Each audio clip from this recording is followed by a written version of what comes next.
సంవత్సరాల తరబడి ఎన్ని మందులు వాడినా మీ మోకాల నొప్పులు తగ్గట్లేదా? ప్రాణ పెయిన్ క్లినిక్ లో అత్యాధునిక చికిత్స. భద్రాచలం కూనవరం రోడ్లోని మారుతి నర్సింగ్ కాలేజీలో బీఎస్సీ నర్సింగ్ ఫస్ట్ ఇయర్ చదువుతున్న పగిడిపల్లి కారుణ్య అనుమానాస్పదంగా మృతి చెందింది. కానీ మృతికి గల కారణాలు ఇంకా మిస్టరీగానే ఉన్నాయి. చదువుల్లో చురుగ్గా ఉండే కారుణ్య ఎలా మృతి చెందింది?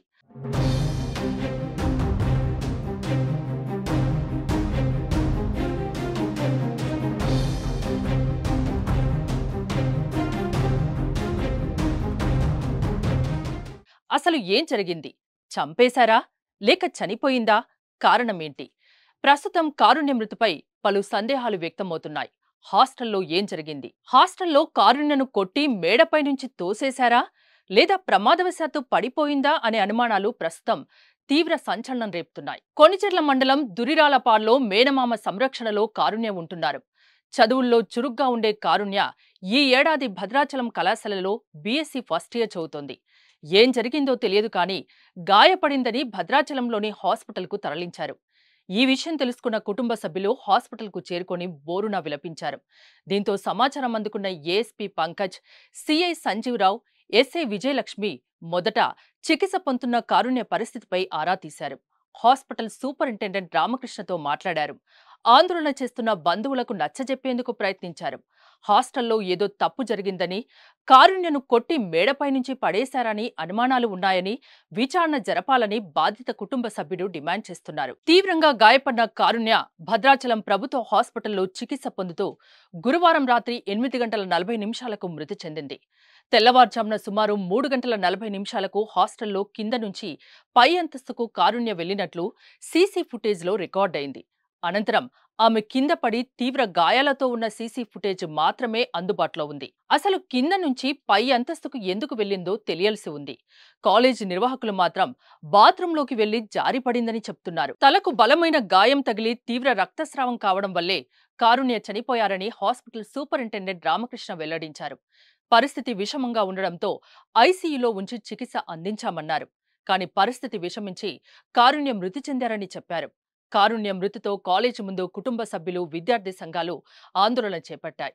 కాలేజీ చైర్మన్ కాంతారావు కారుపై దాడికి దిగారు. దీంతో కాలేజ్ దగ్గర ఉద్రిక్తత వాతావరణం నెలకొంది. పోలీసులు రంగంలోకి దిగి కుటుంబ సభ్యులతో మాట్లాడారు. నిష్పక్షపాతంగా విచారణ జరుపుతామని పోలీసులు వెల్లడించారు.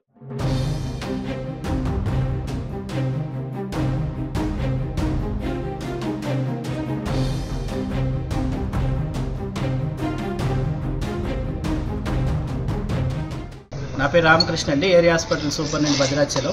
ఈరోజు ఉదయం తెల్లవారుజామున సుమారుగా 4 గంటల ప్రాంతంలో ఒక 18 సంవత్సరాల పి కారుణ్య అనే అమ్మాయి మొదటి సంవత్సరం బీఎస్సీ నర్సింగ్ మారుతి కాలేజ్ నుంచి మన క్యాజువాలిటీకి అపస్మారక స్థితిలో తీసుకురావడం జరిగింది. ఆ పాప కింద పడిపోయింది అని చెప్పి తీసుకొని వచ్చారు. ఆ పాప వచ్చినప్పుడు చాలా విషమంగా ఉంది కండిషను. బీపీ కానీ నోట్లోంచి, తర్వాత చెవిలోంచి, ముక్కులోంచి కూడా రక్తం రావడం గమనించి పేషెంట్ని ఇమ్మీడియట్గా మేము వెంటిలేటర్ మీద షిఫ్ట్ చేసి ఐసీలో ఉండి ట్రీట్మెంట్ ఇవ్వడం జరిగింది. ఆ పేషెంట్ యొక్క లక్షణాల దృష్టి ఈమెకి తలకి దెబ్బ తగిలి ఉండొచ్చు అనే ఉద్దేశంతో 1 గంట తర్వాత పేషెంట్ యొక్క కండిషన్ని స్టెబిలైజ్ చేసి అదే వెంటిలేటర్తో పాటు మేము సిటీ స్కాన్ తీపించడం కూడా జరిగింది.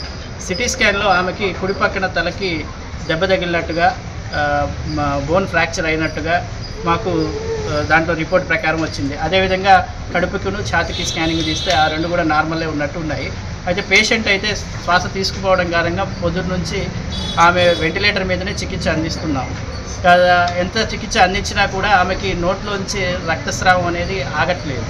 మేము 2 యూనిట్ల ప్యాకెట్లు బ్లడ్ కానీ, ఫ్రెష్ ఫ్రోజన్ ప్లాస్మా అన్ని రక్తం ఎక్కించినా కూడా రక్తం స్రావం ఆగకపోయేసరికి పరిస్థితి విషమిస్తుంది. కాబట్టి పేషెంట్ని ఏదైనా హయ్యర్ సెంటర్కి, న్యూరాలజీ, న్యూరో సర్జరీ ఫెసిలిటీస్ ఉన్న హయ్యర్ సెంటర్కి వెళ్ళమని పేషెంట్ వాళ్ళ అటెండర్కి మేము సూచించాము. ప్రస్తుతం పేషెంట్ కండిషన్ విషమంగానే ఉంది. పేషెంట్ వెంటిలేటర్ మీదనే ఉంది. ఆమెకి బ్లీడింగ్ అనేది ఆగట్లేదు. మన వైద్యం అయితే క్రమంగా అందిస్తూనే ఉన్నాం. సుమన్ టీవీలో మీ పర్సనల్ అండ్ బిజినెస్ ప్రమోషన్స్ కోసం కింది నెంబర్కి కాంటాక్ట్ చేయండి.